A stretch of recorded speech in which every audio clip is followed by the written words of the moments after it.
This channel does not promote any violent, harmful, or illegal activities. All content provided by this channel is meant for an educational purpose only.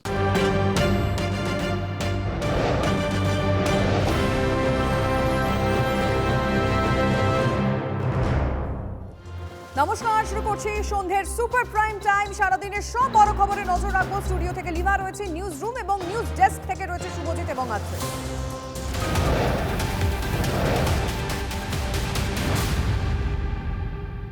আর এই মুহূর্তে বড় খবরে নজর রাখি। সোনামুখীর BJP বিধায়কের গাড়িতে হামলার অভিযোগ। তৃণমূলের বিরুদ্ধে হামলার অভিযোগ বিজেপি বিধায়কের। সোনামুখীর মহেশপুরে বিধায়ক দিবাকর ঘরামির গাড়িতে হামলা হয়েছে। ছবিটা দেখাবো আপনাদের।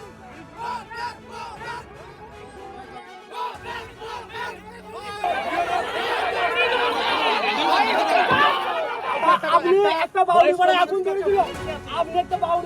ধরেছিল, আপনি হিন্দু মুসলিমের পোস্ট করেছিলেন কেন? তুমি কি বলছো কেন?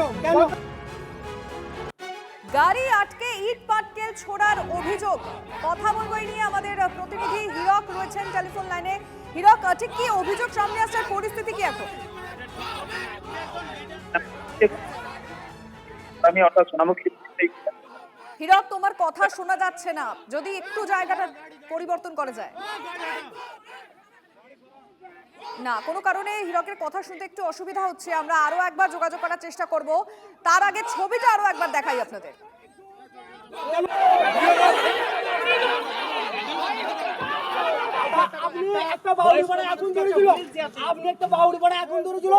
আপনি হিন্দু মুসলিমের পোস্ট করেছিলেন কেন? তুমি কি বলছো কেন?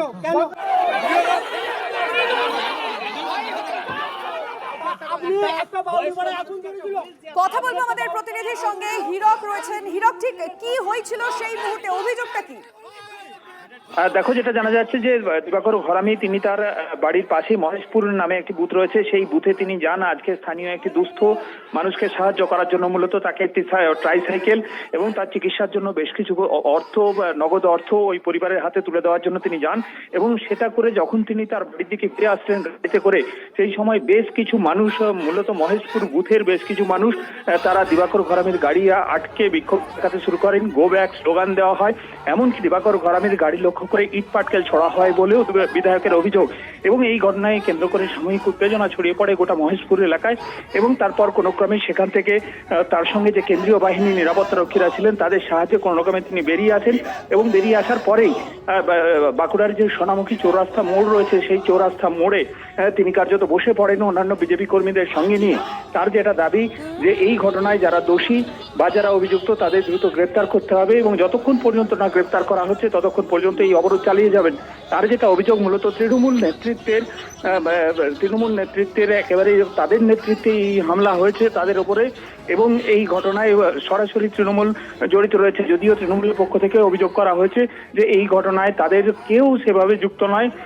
সাধারণ মানুষের জনরোষ আছড়ে পড়ছে এবং সাধারণ মানুষই যেহেতু গত 5 বছর ধরে বিধায়ককে কাছে পাননি, সেই জন্যই হীরক, আমি আসছি তোমার কাছে, কারণ এই মুহূর্তে আমরা টেলিফোন লাইনে যোগাযোগ করতে পেরেছি মহেশপুরের বিধায়ক দিবাকর ঘরামির সঙ্গে।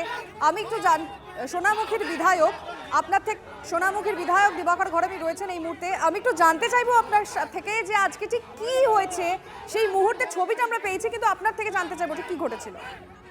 দেখুন, আমি আজকে গতকাল রাতে একটি খবর পাই যে আমারই বিধানসভার মহেশপুর সাহেবগঞ্জ বলে একটি বুথ আছে, সেই বুথে একজন মুসলিম সম্প্রদায়ের মানুষ, বয়স্ক মানুষ, 75 ঊর্ধ্ব বয়স ওনার, উনি অনেকদিন থেকে ওনার পায়ে ইনফেকশন হয়ে গেছে, হাঁটতে পারেন না, চলাফেরা করতে পারেন না। তো ওনার ফ্যামিলির তরফ থেকে আমাকে আবেদন করা হয়েছিল যে একটা হুইল চেয়ার যদি আপনি দেন। তো আমি সেই হুইল চেয়ারটা দিতে গেছিলাম ওনাকে সাহায্য করার জন্য এবং যাবার পরে ওনার বৃদ্ধ মহিলা যিনি ভিক্ষাবৃত্তি করে খান, যাকে কেউ দেখেনি এখনো, কোনো সাহায্য কেউ করেনি, তার হাতে কিছু আর্থিক সাহায্য করি যে আপনারা এটা দিয়ে চালান, আমি পরে ওনার চিকিৎসার ব্যবস্থা করছি বাঁকুড়া মেডিকেলে নিয়ে গিয়ে। তো এই সব দিয়ে আমি যখন ফিরছিলাম তখন ওই তৃণমূলের দুষ্কৃতী, একজন শেখ মইদুল নাম, তৃণমূলের যুব নেতা নাকি আছে, সে এসে কিছু লোকজন নিয়ে এসে আমার গাড়ির সামনে দাঁড়ায়। গাড়ির সামনে ও বাইক দাঁড় করিয়ে দেয়, আমাকে নামতে বলে, আমি নামি এবং তারপরে অকথ্য ভাষায় গালিগালাজ করেন। এবং যেটা আমাদের সোনামুখীতে এরকম কালচার কোনোদিনই ছিল না যেটা আজকে হলো। এবং আমাদের শেষে বলা হয় যে গরু কাটা ছুরি দিয়ে তোমাদেরকে কাটবো, এই ভাষা বলা হয়। এবং বলা হয় যে মুসলিম বুথে তুমি ঢুকবে না। কিন্তু আমি 5 বছর প্রায় হতে গেল বিধায়ক হয়েছি, আজ অব্দি কোনো হিন্দু মুসলিম দেখিনি, কোনো জাতপাত দেখিনি, কোনো পার্টি দেখিনি। কারণ আমার এখান থেকে যা কিছু, আমার রিলিফ ফান্ডের মাল বলুন, কোনো সাহায্য বলুন, মানুষের যে কোনো পরিষেবা বলুন, আমি হিন্দু মুসলিম নির্বিশেষে সবাইকে করেছি। কিন্তু আজকে ওখানে বলা হচ্ছে আমাকে যে তুমি কোনো মুসলিম বুথে ঢুকবে না। কেন ঢুকেছো মুসলিম বুথে, এই ধরনের কথা বলছে। এবং যখন গাড়িটা আমার সিকিউরিটি এবং আমার কর্মীরা বার করে নিয়ে আসছে, তখন পেছর থেকে লাঠি ফাটি দিয়ে ছুটছে, রড নিয়ে তাড়া করছে, পাথর ছুটছে, হ্যাঁ, এবং খুব বাজে বাজে ভাষায় গালিগালাজ করছে। আপনারা কি কোনো ব্যবস্থা নেবেন? হ্যাঁ, আমি থানায় আজকে এখন আমরা লিখিত জমা দিচ্ছি। আমাদের অবরোধ চলছে চৌমাথাতে, আমি সেখানে ছিলাম, এখন এসেছি থানায় আমি লিখিত অভিযোগ জমা দেওয়ার জন্য। আপনাকে অনেক ধন্যবাদ। আমরা কথা বললাম এই মুহূর্তে দিবাকর ঘরামির সঙ্গে এবং তিনি এই মুহূর্তে যেটা জানালেন তিনি এখন থানায় রয়েছেন, অভিযোগ জানাবেন। ছবিটা আপনাদের দেখাচ্ছি, সেই মুহূর্তের ছবিটা যে মুহূর্তে হামলা চালানো হয়, পরবর্তীতে এই ঘটনার প্রতিবাদে বিক্ষোভ মিছিল। আপনি 5 বছরে কি করে দেন সেটা তো বলতে হবে। আপনি তো 5 বছর জনপ্রতিনিধি, জনগণের আমাদের এমএলএ হয়েছে, টাকা পায় 70 লক্ষ টাকা, সেই টাকার কাজ করেছে। কোথায় করেছেন? আমাদের এখানে কোথায় করেছেন? আজকে 2 মাস পরে ভোট, আপনি একটা বিভ্রান্ত ছড়ানোর জন্য ভোট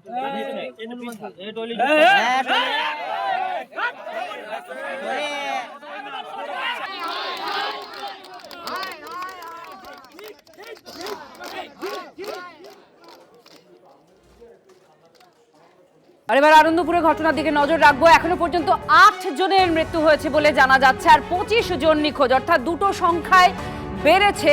আর যা পরিস্থিতি এই মুহূর্তে সেটা একটু জানার চেষ্টা করব। উৎকণ্ঠায় রয়েছেন পরিজনরা, এবং শুধু উৎকণ্ঠায় নয়, এবার তাদের মধ্যে ক্ষোভও জমা হচ্ছে। সুপ্রিয় আমাদের প্রতিনিধি আমাদের সঙ্গে রয়েছেন। সুপ্রিয়, 8 জনের মৃত্যু হয়েছে, 25 জন নিখোঁজ, দুটো সংখ্যায় বেড়েছে। আপাতত প্রশাসনের তরফ থেকে কি বলা হচ্ছে, কতটা ক্ষোভ পরিজনদের মধ্যে? কারণ একে তো তারা দুশ্চিন্তার মধ্যে রয়েছেন, প্রশাসনের কোনো সাহায্য সহযোগিতা পাচ্ছেন?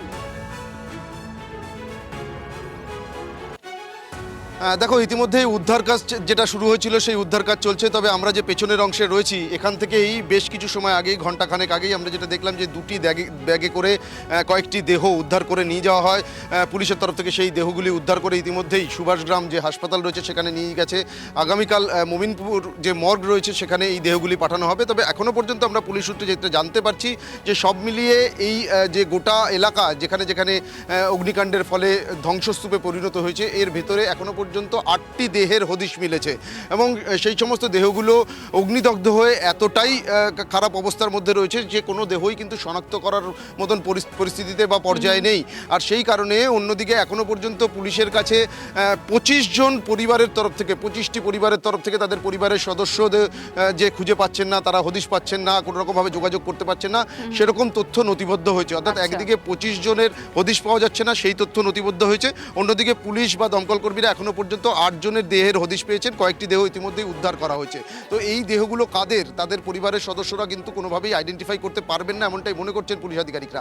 আর সেই জায়গা থেকে এখন ডিএনএ পরীক্ষার উপরেই কিন্তু পুলিশ নির্ভর করতে চাইছে। এবং ইতিমধ্যেই যে সমস্ত পরিবার তাদের পরিবারের সদস্যরা নিখোঁজ বলে পুলিশের কাছে নথি জমা করেছেন বা জানিয়েছেন, তাদেরকে কিন্তু পুলিশের তরফ থেকে জানানো হচ্ছে তারা যাতে আগামীকাল সকাল থেকেই সোনারপুর নরেন্দ্রপুর থানায় যান এবং পরবর্তীতে সোনারপুর হাসপাতালে গিয়ে তারা যাতে পরিবারের সদস্যদের আইডেন্টিফাই করার জন্য যে ডিএনএ স্যাম্পেল, সেই স্যাম্পেল দেন এবং সেই ডিএনএ স্যাম্পেল এবং উদ্ধার হওয়া যে দেহ সেগুলোর সঙ্গে মিলিয়ে দেখেই কিন্তু কোন পরিবারের সদস্যের দেহ সেগুলো আইডেন্টিফাই করা হবে। তবে তোমাকে আরও একটা বিষয় একটু দেখানোর চেষ্টা করবো। আমার ক্যামেরা পার্সন গৌরব দেখাচ্ছিল যে সামনের অংশে সেখানে কিন্তু ইতিমধ্যেই ডাম্পার নিয়ে আসা হয়েছে।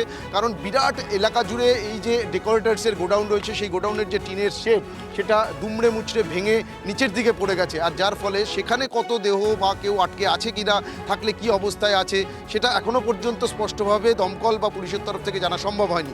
আর সেই ডাম্পার দিয়ে ভেঙে পড়া অংশ সরিয়ে ফেলে সেখানে কেউ আটকে আছে কিনা বা তাদেরকে উদ্ধার করার যে কাজ, সেই কাজ চালানো হবে। তবে সামনের অংশে আলোর ব্যবস্থা করা হলেও এখনও কিন্তু পেছনের যে অংশে আমরা রয়েছি সেখানে কিন্তু কোনো রকম কোনো আলোর বন্দোবস্ত নেই। আর সেই জায়গা থেকে পেছন দিক থেকে এই মুহূর্তে কোনো রকম দমকল দিয়ে এই কারখানার বিভিন্ন অংশে যে জল দেওয়ার যে কাজ, সেই কাজও আপাতত বন্ধ রয়েছে। এবং গোটাটাই যেটা এখন হচ্ছে সামনের দিক থেকে। আর তার থেকেও যেটা পুলিশ আধিকারিক বা দমকলরা যেটা মনে করছেন যে এই যে ভেঙে পড়া অংশ, টিন শেডের একটা বিশাল এলাকা, সেটাকে যতক্ষণ না সরাতে পারছেন তারা, ততক্ষণ পর্যন্ত ভেতরে পৌঁছে ভেতরের কি অবস্থা রয়েছে সেটা কিন্তু তারা স্পষ্ট হতে পারবেন না। অন্যদিকে যারা বেরিয়ে এসছিলেন গতকাল এই অগ্নিকাণ্ডের ঘটনা ঘটার পর, তাদের সঙ্গে কথা বলে এই গোডাউনের বা কারখানার কোথায় কারা কারা ছিলেন, কতজন ছিলেন, সেই বিষয়গুলো কিন্তু সুনিশ্চিত হতে চাইছেন। অর্থাৎ বুঝতে সংখ্যাটা পারছি। এখনো পর্যন্ত সুপ্রিয় আমাদের প্রতিনিধি সেখান থেকে তুলে ধরছিলেন যে কি পরিস্থিতি এবং যে প্রশ্নগুলো নাগারে উঠছে। দমকল মন্ত্রী এখনো ঘটনাস্থলে যাননি। এই মুহূর্তে আমাদের প্রতিনিধি বললেন কোনো আলোর ব্যবস্থাও নেই, ফলে থমকে রয়েছে উদ্ধার কাজ। আমার সহকর্মী আত্রেই এবং সুপ্রিয় যেরকমটা বলছিল যে এখনো পর্যন্ত 25 জনের খোঁজ পাওয়া যাচ্ছে না। 8 জনের মৃত্যুর খবর কনফার্মড হয়েছে, কিন্তু এখনো পর্যন্ত 25 জনের খোঁজ পাওয়া যাচ্ছে না। সেই 25 জনের পরিবারের লোকজনের কথা একবার ভাবুন। তারা এই মুহূর্তে সেখানে যারা পৌঁছানো, যাদের পক্ষে পৌঁছানো সম্ভব হয়েছে, তারা গিয়ে অধীর অপেক্ষায় আছে এটা জানার জন্য যে তাদের পরিবারের মানুষটার এই মুহূর্তে কি অবস্থা। এখনো পর্যন্ত সেই উত্তর তারা পাননি বলে 15 ঘন্টার বেশি অতিবাহিত হয়ে গিয়েছে। 12 ঘন্টা পর সেখানে মন্ত্রী গিয়েছেন, এখনো দমকল মন্ত্রী সেখানে গিয়ে পৌঁছতে পারেননি। এই যাবতীয় বিষয়গুলো নিয়ে এই মুহূর্তে ওই এলাকায় ওই জায়গায় একটা ক্ষোভের সঞ্চার হয়েছে, এই কথা বলার অপেক্ষা রাখে না। আমার সহকর্মী সুশোভন এই মুহূর্তে রয়েছে। সুশোভন, আমি জানতে চাইবো যে 25 জন যারা নিখোঁজ বলে এখনো পর্যন্ত জানা যাচ্ছে, এই 25 জন কোথায়, তাদের খোঁজে কি কি ব্যবস্থা হচ্ছে, স্বজন যারা রয়েছেন, তাদের পরিবারের লোকজন যারা রয়েছেন, তারা এই মুহূর্তে উৎকণ্ঠায় রয়েছে, তাদের কাছে কি কি উত্তর এখনো পর্যন্ত প্রশাসনের তরফ থেকে দেওয়া সম্ভব হয়েছে?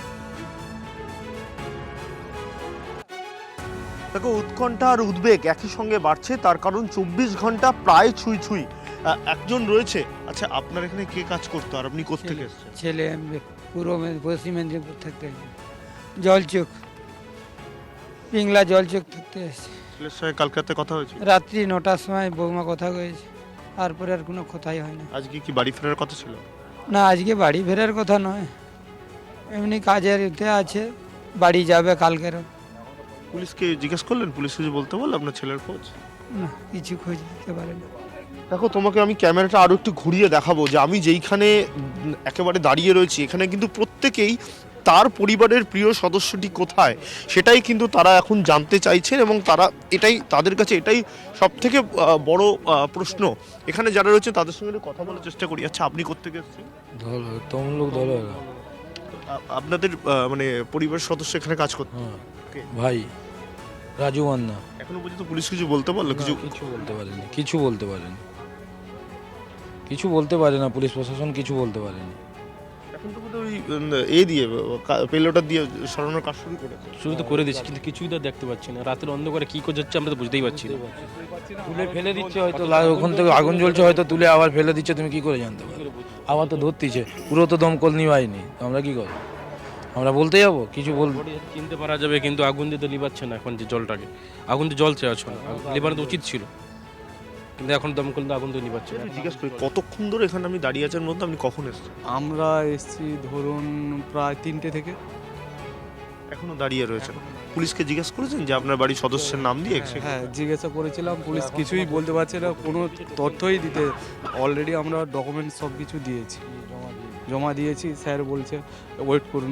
আপনি কোত্থেকে এসেছেন? আমার ভাইয়ের শ্বশুর। বুঝতেই পারছো যে পরিবারের যারা সদস্যরা, আমার পিকু, আমার চিত্র সাংবাদিক, সে আরও পুরো জায়গাটা দেখানোর চেষ্টা করছে। আরও একজন রয়েছে, তার সঙ্গে একটু কথা বলার চেষ্টা করি। আচ্ছা, আপনি কোত্থেকে এসেছেন? আমি শ্রীরামপুর থেকে, তমলুক পিএস শ্রীরামপুর। আপনি মানে আপনার এখানে কে কাজ করতো? আমার দাদা ফুলের কাজ করতো, আমার দাদা ছিল গুরুপদ সাহু। পুলিশের সঙ্গে কথা বললেন সে কোথায়? গুরুপদ সাহু কোথায়? পুলিশের সঙ্গে কথা হয়েছে, উনি সব নাম ঠিকানা লিখে নিয়েছে, ফোন নাম্বার নিয়েছে, খবর পেলে আমাদের সঙ্গে যোগাযোগ করবে বলেছে। দেখো, একেবারে যা পরিস্থিতি, যারা এখানে আত্মীয় পরিজনরা রয়েছে তারা কিন্তু বারবার উৎকণ্ঠা উদ্বেগের মধ্যে রয়েছেন যে প্রিয়জন সে কোথায়, এখনো পর্যন্ত খোঁজ পাচ্ছে না, স্বাভাবিক চিন্তায় রয়েছে। একেবারে স্বাভাবিকভাবে তাদের চিন্তা আরো বাড়ছে। 25 জনের খোঁজ এখনো পাওয়া যাচ্ছে না। 8 জনের মৃত্যুর খবর পাওয়া যাচ্ছে, 8 জনের ঝলসে মৃত্যু হয়েছে, 8 জনের এমনটা জানা যাচ্ছে। সরকার থাকলে তো আগুন নেবে, সরকার নেই, ছুটি কাটাচ্ছে প্রজাতন্ত্র দিবসে।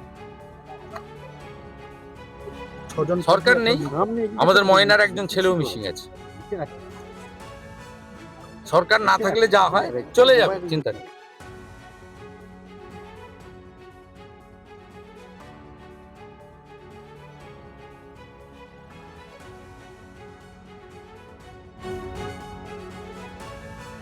এরা আগুন লাগিয়েছে, এই আগুনে তৃণমূল পুড়বে।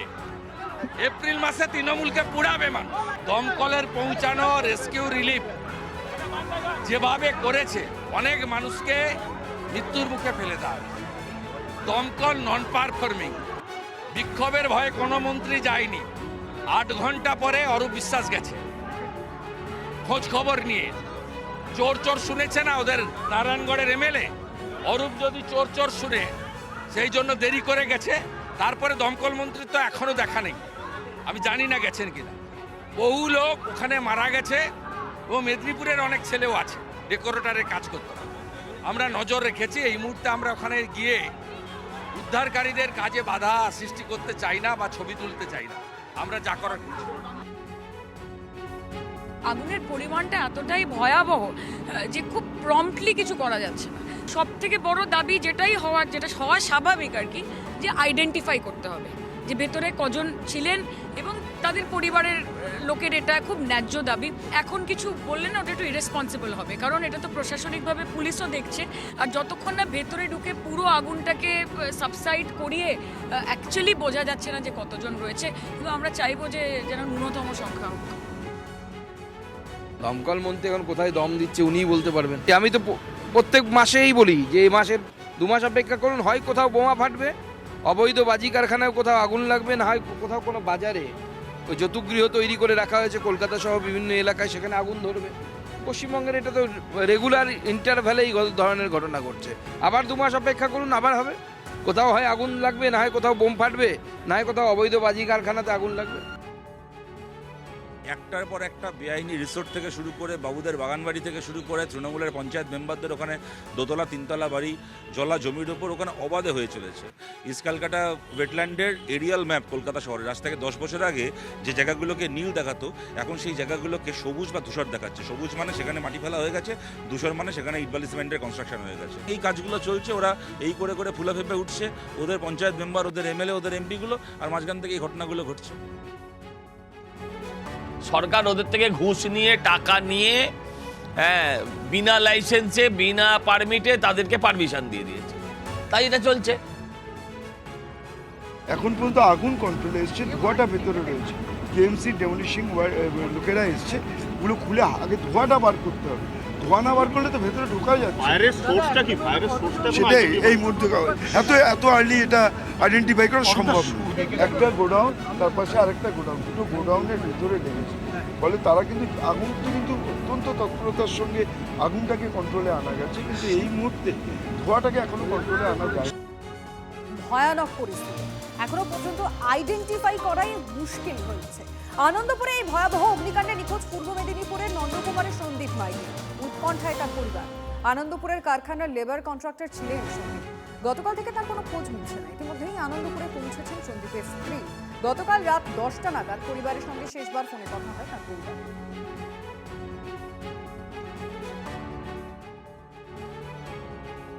কোনো খোঁজ পাওয়া যায়নি, নিখোঁজ। আমরা ওই খবরে বলা বলি করছে, খবর শুনে দাবি কি চাইছি, দাদা ভালোভাবে ফিরুক এই কামনা করি। শেষ বৌদির সাথে কথা হয়েছে রাত্রিবেলা, ওই 9টা 9:30 যেরকম ফোন করে আর ফোন করে শেষ কথা হয়েছে, বাস। এখনো পর্যন্ত কোনো খোঁজ পাচ্ছি না। ও আপনাদের তরফ থেকে প্রশাসনের কাছে আমার অনুরোধ থাকবে, ওনার যদি কোনো রকম যদি কোনো খোঁজ পান তো অবশ্যই বাড়ির লোকেদের সাথে যেন যোগাযোগ করে।